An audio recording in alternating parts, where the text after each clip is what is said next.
अस्सलाम वालेकुम स्टूडेंट्स। आज हमारे पास है 8th क्लास की बुक मैथ्स की बुक के एक्सरसाइज 1.3 का क्वेश्चन नंबर 6 का थर्ड पार्ट। ठीक है, आज हम इसको सॉल्व करने जा रहे हैं। और हमने पिछले 2 लेक्चर्स में देखा कि हमने अप्रॉक्सीमेटेड वैल्यूज़ पहले फाइंड आउट की, अपनी तमाम वैल्यूज़ की, और फिर उसके बाद हमने उनकी एक्यूरेट वैल्यू फाइंड आउट की, और फिर हमने इन दोनों का डिफरेंस लिया ताकि हमारे पास क्या आ सके, अप्रॉक्सीमेशन एरर आ सके। ठीक है, अब हम देखेंगे कि अप्रॉक्सीमेशन एरर हम कैसे निकालेंगे। मैं फिर रिपीट करती चलूँ कि अप्रॉक्सीमेटेड वैल्यू वो होती है जो हम राउंड ऑफ करके निकालते हैं, और एक्यूरेट वैल्यू वो होती है जो हम राउंड ऑफ किए बगैर ले रहे होते हैं। ठीक है, और अप्रॉक्सीमेशन एरर क्या है, इन दोनों में जो डिफरेंस आया वो जब हम निकालेंगे तो हमारे पास आएगा अप्रॉक्सीमेशन एरर कि हमारी जो वैल्यू आई है, हमारा जो मेजरमेंट्स आई हैं उसमें कितना एरर है, मतलब कितनी परसेंटेज एरर है या एक्यूरेट वैल्यू से वो कितना लेस है। ठीक है, अब हमारे पास है क्वेश्चन है 28.35 plus 30.15 divided by 4593 minus 4593 minus 3690। ठीक है, अब हमने इसको सॉल्व करना है। यहाँ पे हम इसकी पहले फाइंड आउट करेंगे अप्रॉक्सीमेटेड वैल्यू। जैसे कि लास्ट 2 क्वेश्चन में भी आपने देखा होगा कि मैंने फर्स्ट डिजिट को राउंड ऑफ किया हुआ है, फर्स्ट सिग्निफिकेंट फिगर्स को राउंड ऑफ किया हुआ है। अब यहाँ पे मेरे पास क्योंकि डेसिमल में आ गया है, तो मैं क्या करूँगी, डेसिमल से पहले वाले जो मेरे पास सिग्निफिकेंट फिगर्स हैं, इनके 2 सिग्निफिकेंट फिगर्स तक मैं इनको राउंड ऑफ करूँगी। ठीक है, तो यहाँ पे देखें कि जब मैंने 28.35 को 2 सिग्निफिकेंट फिगर्स तक राउंड ऑफ किया, 2 सिग्निफिकेंट फिगर्स तक राउंड ऑफ करने के लिए मैं इन दोनों को ख़त्म करूँगी, लेकिन इनको ख़त्म करने से पहले मैं देखूँगी कि ये 5 या 5 से ग्रेटर तो नहीं है 3। और फिर मैंने देखा कि जो 3 है ये 5 से लेस है। इसको राउंड ऑफ करने से पहले मैं देखूंगी कि जो अगला डिजिट है वो 5 या 5 से बड़ा तो नहीं है, और ये देखिए ये 5 से छोटा है। इट्स मीन के 28 में कुछ भी 8 में कुछ भी ऐड नहीं होगा। तो इट्स मीन के मैं 2 significant figure as it is उतार सकती हूँ, 2 और 8 मैंने एज इट इज़ उतार लिया 28 को। ठीक है, सेकंड को मैंने 2 सिग्निफिकेंट फिगर्स तक जब राउंड ऑफ करने चाहा तो मैंने इसको देखा कि ये 5 या 5 से ग्रेटर तो नहीं है, और आप ये देख सकते हैं कि ये 5 से लेस है। 5 से लेस है, इट्स मीन के पीछे वाले डिजिट में कुछ भी ऐड नहीं होगा, वो एज इट इज़ हो जाएगा। तो ये मेरा 30 एज इट इज़ आ गया। ये तो थे मैंने 2 सिग्निफिकेंट फिगर्स तक राउंड ऑफ किए। ठीक है, क्योंकि मेरे पास डेसिमल पार्ट में आ गए थे। अब जो है 4593 जो है, मैं इसको राउंड ऑफ करूँगी फर्स्ट सिग्निफिकेंट फिगर के लिहाज से। जब मैं इसको फर्स्ट सिग्निफिकेंट फिगर के लिहाज से राउंड ऑफ करूँगी तो मैं अगले डिजिट को देखूँगी कि ये 5 या 5 से बड़ा तो नहीं है, और आप देख सकते हैं ये 5 है।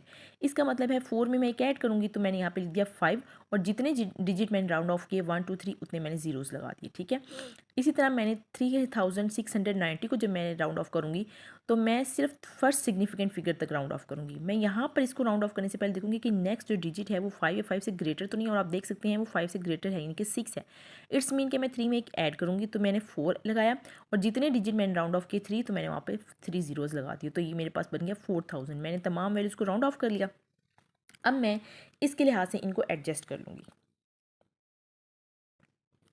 अब मैं अपनी जो गिवन डिटेल है उसके लिहाज से मैं इनको अरेंज कर दूँगी। 28.35 की जगह इसकी अप्रॉक्सीमेटेड वैल्यू मैंने 28 लगा दी, प्लस एज इट इज़ आ गया, और 30.15 की जगह मैंने इसकी अप्रॉक्सीमेटेड वैल्यू 30 लगा दी। ठीक है, डिवाइडेड बाय 4593 की जगह मैंने इसकी अप्रॉक्सीमेटेड वैल्यू 5000 लगा दी, माइनस 3690 की जगह मैंने इसकी अप्रॉक्सीमेटेड वैल्यू लगा दी 4000। ठीक है, अब मैंने इसको करना है सॉल्व, और आप देख सकते हैं कि मैंने 30 में जब 28 को ऐड किया तो मेरे पास आया 58। ठीक है, यहाँ पे आप देख सकते हैं, और 5000 में से जब मैंने 4000 को माइनस करवाया तो मेरे पास आया 1000। मेरे पास आया 58/1000। मैंने इनको 2 के टेबल से जब मैंने इसको कट किया तो ये मेरे पास 500 और ऊपर 29 आ गया।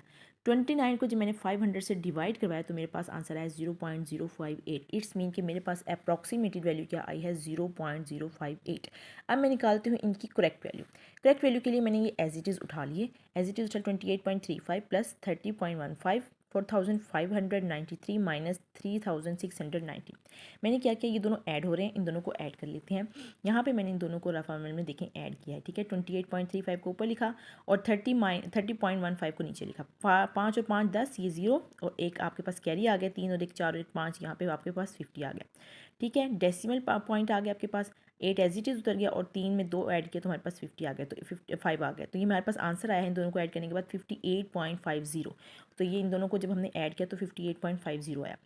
तो हमने नीचे वालों को देखा कि इसमें से हमने इसको माइनस करवाना है। जब हमने 4593 में से 3690 को माइनस करवाया तो हमारे पास क्या आंसर है, 3 एज इट इज़ उतर गया। 9 में से 9 ये 0 आ गया, और यहाँ पे 5 था तो यहाँ से हमने कैरी लिया तो 15 बन गया। 15 में से 6 गए तो 9 बन गया। ठीक है, यहाँ से हमने कैरी लिया था तो पीछे कितना बचा 3, 3 में से जब हम 3 निकाले तो हमारे पास 0, तो हमारे पास इन दोनों को डिफरेंस लेने के बाद आंसर आया है 903, ठीक है। तो मैंने इसको ऐड किया तो मेरे पास आंसर आया 58.50, इन दोनों को मैंने सब्ट्रैक्ट करवाया तो मेरे पास आंसर आया 903। फिर जब इन दोनों को मैंने डिवाइड करवाया तो मेरे पास आंसर आया 0.065, ठीक है। ये मेरे पास करेक्टेड वैल्यू आई है। अप्रॉक्सीमेटेड वैल्यू क्या थी 0.058 और करेक्ट वैल्यू आई है 0.065, ठीक है। अब इन दोनों का मैंने लेना है डिफरेंस, तो मैं बड़ी वैल्यू को पहले लिखूंगी। अप्रॉक्सीमेशन एरर मैं कैसे निकालूंगी, बड़ी वैल्यू को मैं पहले लिखूंगी 0.065 और उसमें से मैं माइनस करवाऊंगी छोटी वैल्यू को 0.058, और आप देख सकते हैं कि यहाँ पे मैंने इनको माइनस करवाया है। 0.065 को मैंने ऊपर रखा है और 0.058 को मैंने नीचे रखा है, ठीक है। ये 65 था। अब यहाँ पे 5 था, यहाँ से कैरी लिया 15 बन गए, 15 में से 8 गए 7 आ गया आपके पास। यहाँ क्योंकि 6 थे, एक आपने कैरी लिया तो पीछे 5 रह गए, 5 में से 5 गए 0, 0 में से 0 के 0 और डेसिमल पॉइंट आपने ऐसे उतार लिया तो आपका आंसर आया 0.007, ठीक है। तो यहाँ पे हमने जब इनका एरर फाइंड आउट किया, अप्रॉक्सीमेशन एरर 0.058 अपनी अप्रॉक्सीमेटेड वैल्यू और करेक्ट वैल्यू 0.065, दोनों का जब हमने डिफरेंस लेके एरर निकाला तो हमारा एरर आया 0.007। आई होप आपको समझ आई होगी। अगर समझ नहीं आई, कहीं कुछ भी क्वेश्चन हो तो कमेंट्स में ज़रूर पूछिएगा। मेरा चैनल सब्सक्राइब करना ना भूलिएगा। अल्लाह हाफिज़।